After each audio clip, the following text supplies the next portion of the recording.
Diamond, D-I-A-M-O-N-D. A precious gem of the most valuable kind. When pure, it is clear. Diamond, D-I-M-O-N-D. A family name bringing traditions of love, hard work, and moral values.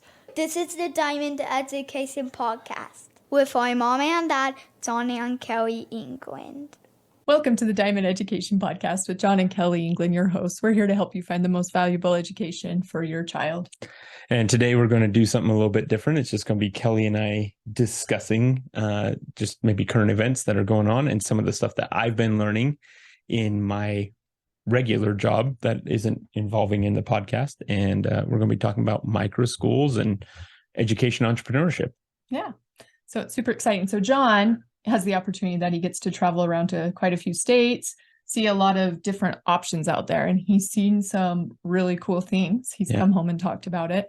A while ago, I actually had a parent ask, I just like to know what's the difference between a microschool and a private school? So I'm going to start with that question of what is a microschool and how do they differ? Yeah, and that's a really interesting question, right? So you can think of a private school and usually, you talk to somebody like Don and Ashley Soifer, who run the National Microschooling Center, and really help them out. And it's like, really, if you identify as a microschool, you're a microschool is their definition, right? Yeah. I would say that a microschool is a low-cost tuition private school, meaning, a lot of times they're a startup. They're getting going, and they may grow into like what we would maybe think of as a traditional private school, but they typically will do things very differently than the traditional school system. When I think of a private school, I think of something like here in Utah, American Heritage, which is 5 days a week. Your kid shows up at 8:30, maybe 9 o'clock. They're there until 3 or 4 o'clock, and it's so they're typical traditional class size. It looks what they do inside, maybe what they teach is a little bit different. But as far as the function of what they are doing, they have a set class. It's based on grades and things like that. Whereas a microschool, a lot of times will be mixed ages.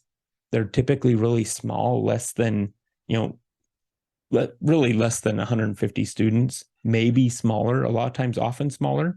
There's some microschools I've seen that only have 7 or 8 students in them. But and some of those will be run out of somebody's house, right? And so those microschools end up looking a lot like maybe a homeschool co-op through homeschooling.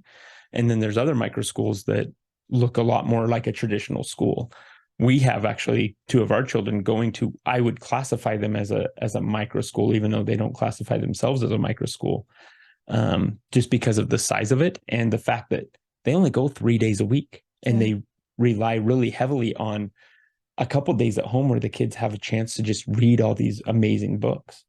And so the difference gets a little nuanced as you get going, and the larger they are, the closer they are to what you would think of as a traditional school, and the smaller they are, the more variety you actually see in what they're trying to do.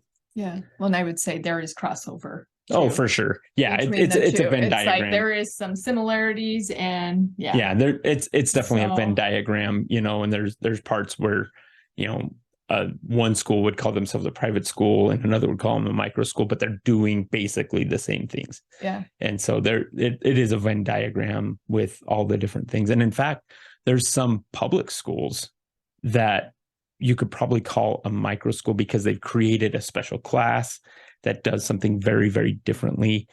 One of the things that I see in micro schools is their desire to individualize the education and not have it be kind of this set standard throughout. And that's something that I find really exciting.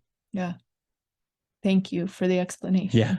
I do think it can get confusing when people talk about it, because they're like, well, it's kind of like a private school. So it is. It's more similar to a private school than anything else because there's usually a tuition involved.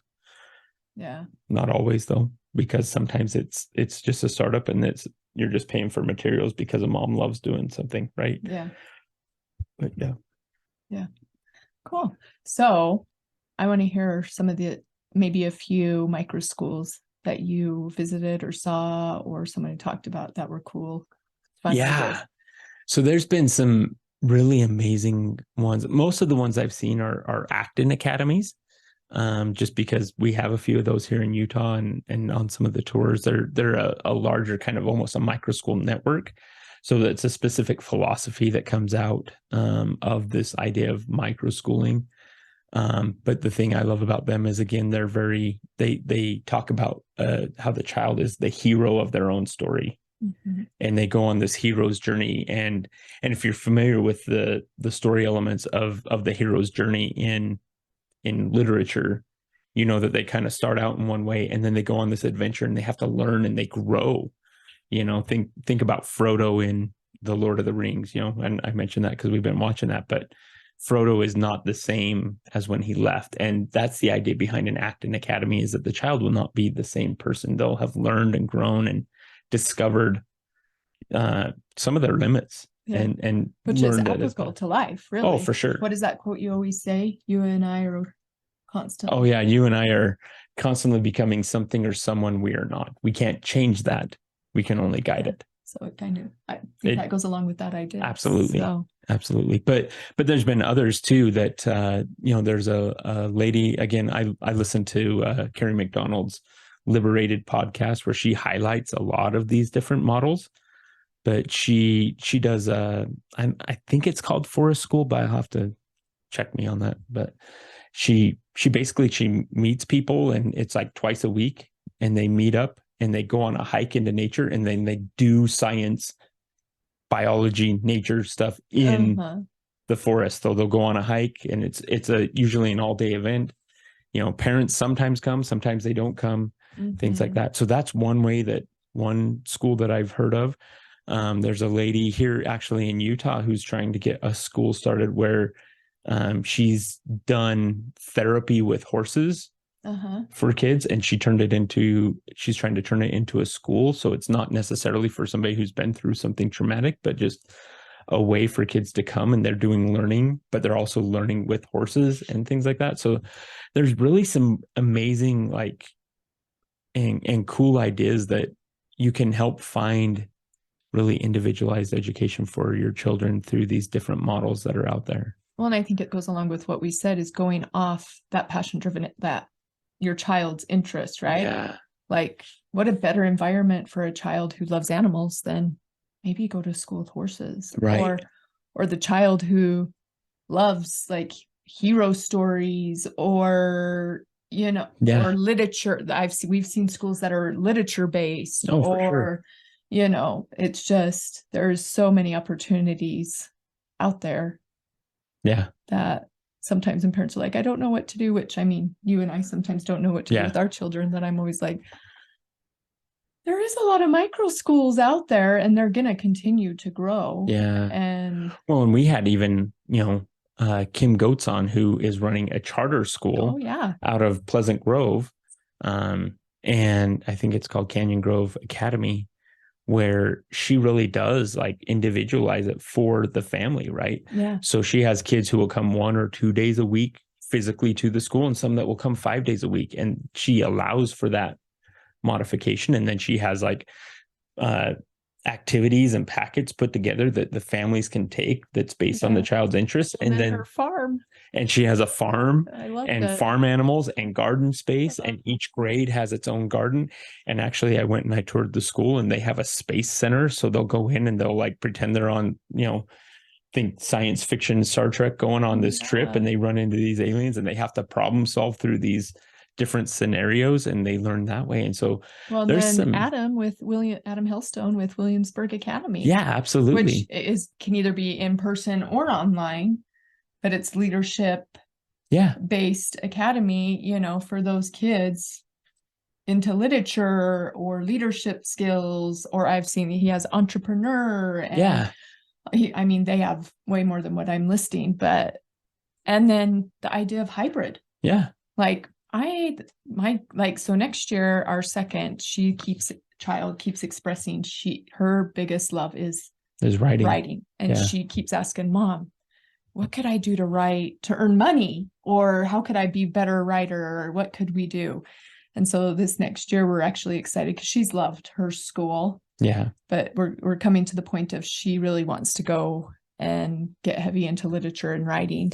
And I would say that's one of the things that, like, for us, as we started this journey maybe a year and a half ago, right? Mm-hmm. This is our second year of doing things outside of the public system. And one of the things I've loved is that every year we do, and sometimes mid-year, we reevaluate what are we doing for the children. And there are so many options out there. And so, yeah, there is, I've started calling it unbundling your education, right? So think about like a traditional school. They provide all the curriculum, they provide all of the different subjects, right? It's a bundled package.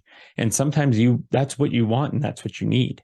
Yeah. But there's others out there who want something different, and they realize, you know what? I want to go to the school for math and language arts and maybe a science class, but I'm going to then pull back and I'm going to do my art and my history and my literature at home, or I'm going to take a class from this place, or I'm going to find an online tutor for that thing. And so all of those things are what I'm calling an unbundled education. And you can unbundle to whatever extent works for you and your family. And it's really an exciting thing that I'm learning about. It. Well, I would have loved that growing up, because I mean, there were many interests, but we didn't have as many options, but I just, that concept of, I was really interested in this certain subject this time, and it would have been fun to be able to it's that mindset too. Class on it, to have my mindset change on that. Of what does that mean to have these different options, and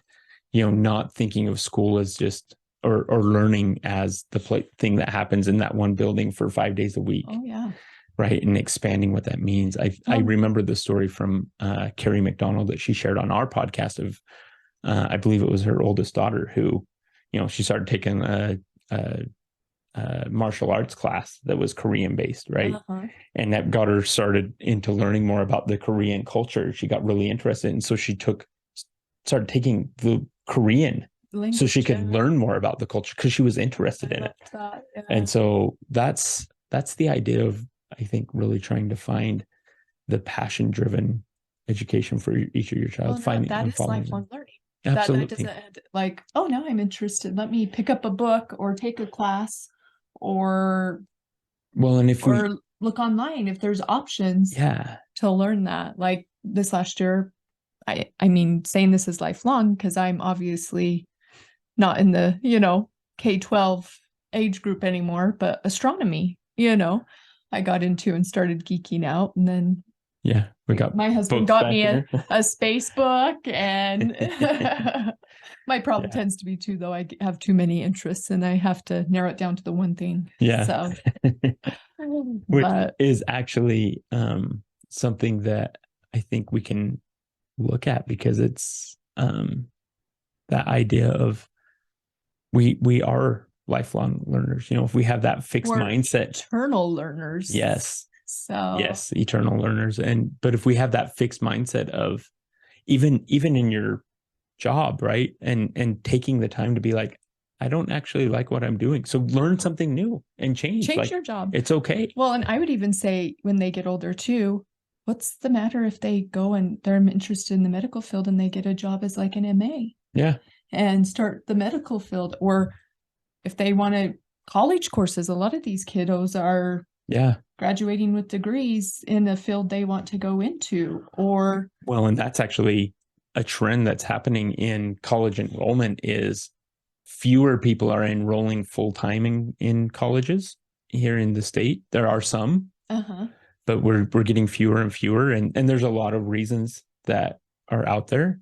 But a lot of people are actually starting to take 1 or 2 courses that they're interested in, which is awesome, and doing those because they realize, like, again, it's that mindset of, okay, I got to get through K-12, I got to graduate high school, and then I go on to college and I got to do this thing. There's other options, there's other plans, there's other paths. Bring in apprenticeships, and which a lot of, like, I just talked, which is something they used to do my sister this week about. There's probably surgeons that would take on somebody as a surgery tech, and to pursue that route way. And so, I mean, I think sometimes we narrow We get blinders on and when of life, of there's what's actually possible. a lot of freedom to what can be done. Yeah. And it doesn't have to be big. It can be one thing at a time. Yeah. Yeah, for sure. So, so some sort of kind of switch gears a little. Yeah. With all these micro schools and opportunities out there, it's been exciting to watch around the nation. My husband and I kind of geek out on politics too. Yeah, it's our new sport. There's something exciting. I'll let Jon kind of talk about it. We're watching around the nation. So there are education choice programs across the nation are happening. And I mean, we're here in Utah, and Utah just passed the Utah Fits All Scholarship this last week. And so that's been an amazing thing that's happened. And so what that does, and a lot of people worry like, hey, like we shouldn't fund these different education models. Like that's my tax dollars. I don't want it to go to that. Like I get that, but I don't get that. You know, if we're going to pay for education for children, we should pay for the education that fits that child. Each child should get to choose what their education looks like. Right. Yeah. And obviously the family's going to be involved and the parents are going to be involved, and that's the parents' choice. Yeah. You know, but the reality is and the unfortunate reality is that public schools really have a monopoly on what education looks like.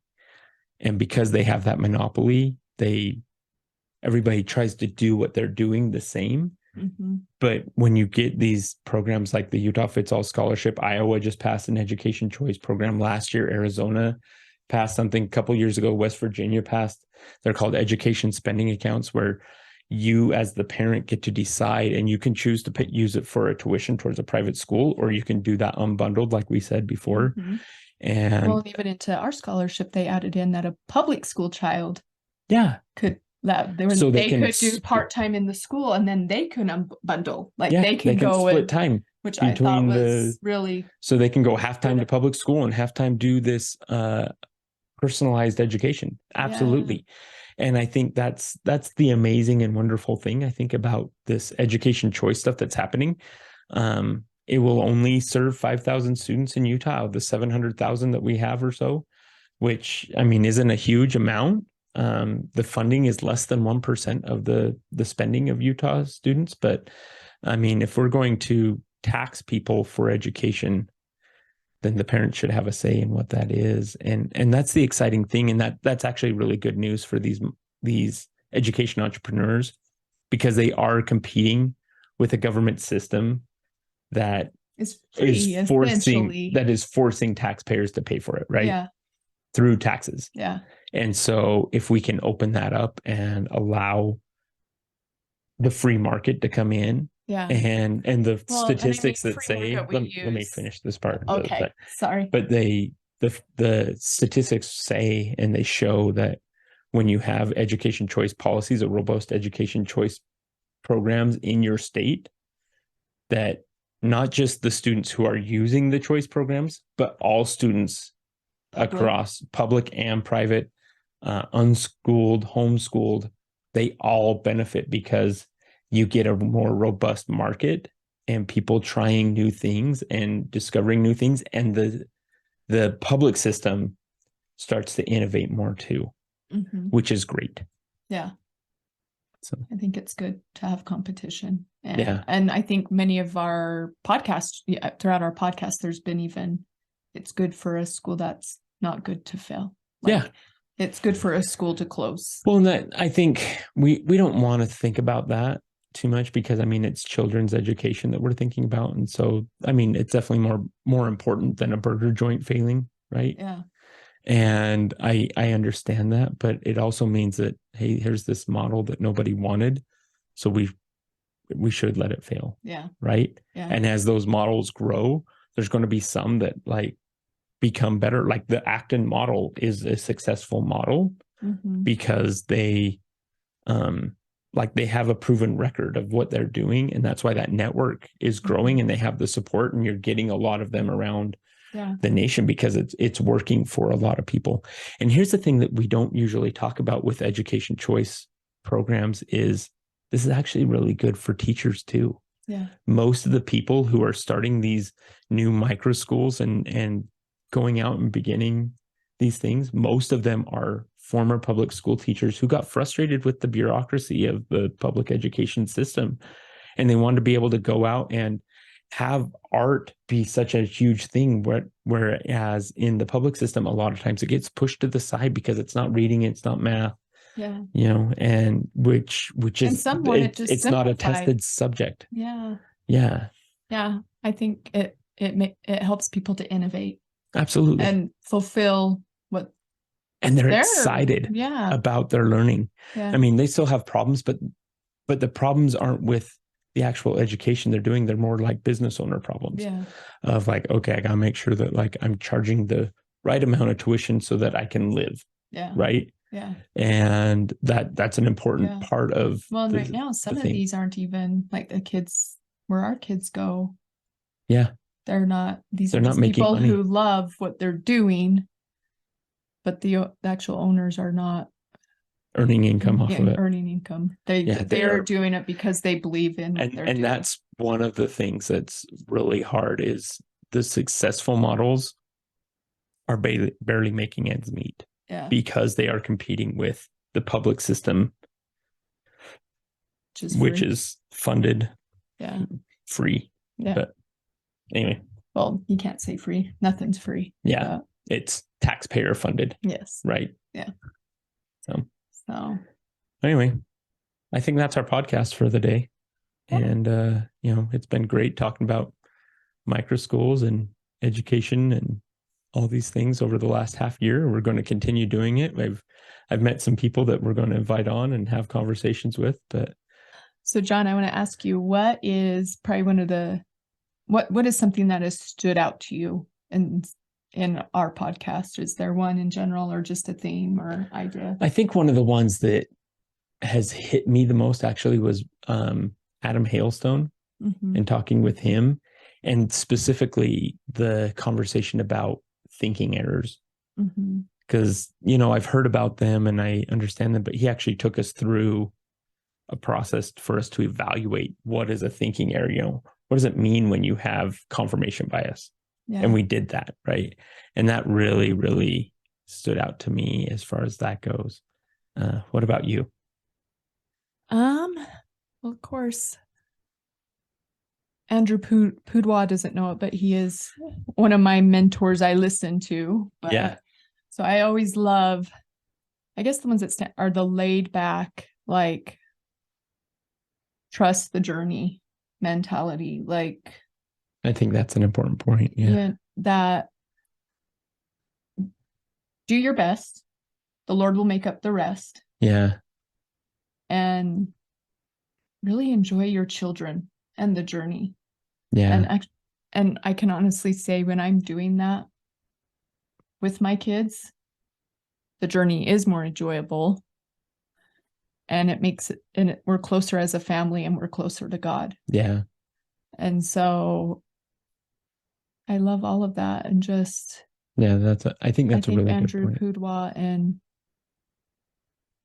and there's been a few of them actually for sure that have kind of made that same point of Mount Liberty College and their technique of learning how to learn, and Kim Goetz and the variety of things she's providing for kids. And I even love Jamie Buckland and what she's doing in West Virginia. And just, I love that she's very open to learning from other people. And